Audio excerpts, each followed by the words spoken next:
प्रधानमंत्री नरेंद्र मोदी ने 3 कृषि कानून वापस लेने का बीते दिन ऐलान किया। प्रधानमंत्री की ओर से कृषि कानून वापस लिए जाने का ऐलान किए जाने के बाद कृषि कानून का मसला एक बार फिर से सियासी विमर्श के केंद्र में आ गया है।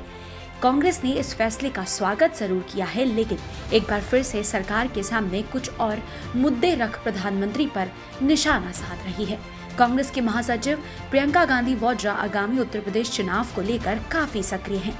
प्रियंका गांधी ने एक तरफ केंद्र सरकार के फैसले का स्वागत किया, वहीं दूसरी ओर पीएम मोदी को चिट्ठी लिखकर लखीमपुर खीरी कांड में पीड़ितों को न्याय दिलाने की मांग की है। प्रियंका गांधी ने अपनी चिट्ठी में कहा, लखीमपुर खीरी में किसानों के कुचलने का आरोप गृह राज्य मंत्री अजय मिश्रा टेनी के बेटे आशीष मिश्रा पर लगा है, लेकिन बीजेपी सरकार आरोपी को बचाने की कोशिश में जुटी हुई है। अगर आप आरोपियों के साथ मंच साझा करते हैं तो सीधा संदेश जाएगा कि आप किसानों को कुचलने वाले लोगों को संरक्षण दे रहे हैं।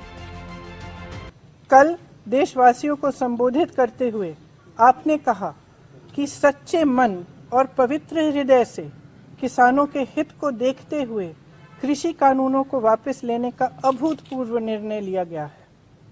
आपने यह भी कहा कि देश के किसानों के प्रति आप नेक नियत रखते हैं। यदि ये सत्य है तो लखीमपुर किसान नरसंहार मामले में पीड़ितों को न्याय दिलवाना भी आपके लिए सर्वोपरि होना चाहिए। लेकिन केंद्र गृह राज्य मंत्री श्री अजय मिश्रा टेनी अभी भी आपके मंत्रिमंडल में अपने पद पर बने रहे हैं।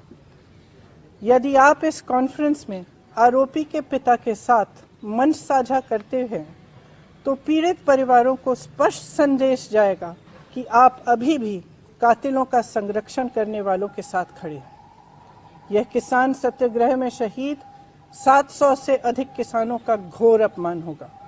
अगर देश के किसानों के प्रति आपकी नीयत सचमुच साफ है तो आज अपने केंद्र गृह राज्य मंत्री के साथ मंच पर विराजमान मत होइए, उनको बर्खास्त कीजिए। देश भर में किसानों पर हुए मुकदमों को वापस लीजिए और सभी शहीद किसानों के परिवारों को आर्थिक अनुदान दीजिए। इसी के साथ प्रियंका गांधी ने उत्तर प्रदेश के मुख्यमंत्री योगी आदित्यनाथ पर भी जमकर हमला बोला। आपको ये जानकारी भी है कि किसानों को अपनी गाड़ी से कुचलने का मुख्य आरोपी आपकी सरकार के केंद्रीय गृह राज्य मंत्री का बेटा है। राजनीतिक दबाव के चलते इस मामले में उत्तर प्रदेश सरकार ने शुरुआत से ही न्याय की आवाज़ को दबाने की कोशिश की है। माननीय उच्चतम न्यायालय ने इस संदर्भ में कहा है कि सरकार की मंशा देखकर लगता है कि सरकार किसी विशेष आरोपी को बचाने का प्रयास कर रही है।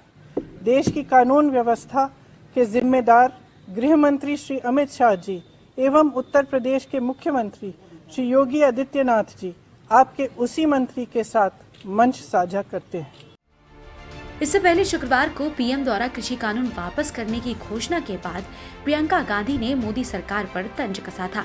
प्रियंका गांधी ने कहा था कि चुनाव में हार दिखने लगी तो इस देश की सच्चाई समझ में आ गई। उल्लेखनीय है कि प्रधानमंत्री मोदी ने शुक्रवार को घोषणा की कि सरकार ने तीनों कृषि कानून को निरस्त करने का फैसला किया है, जिसे लेकर पिछले साल से किसान प्रदर्शन कर रहे हैं। उन्होंने प्रदर्शन कर रहे किसानों से घर लौटने की अपील भी की है, लेकिन फिलहाल किसानों का कहना है कि ये आंदोलन अभी खत्म नहीं होगा। हम इंतजार करेंगे संसद में इन कानूनों के रद्द होने का। INS report.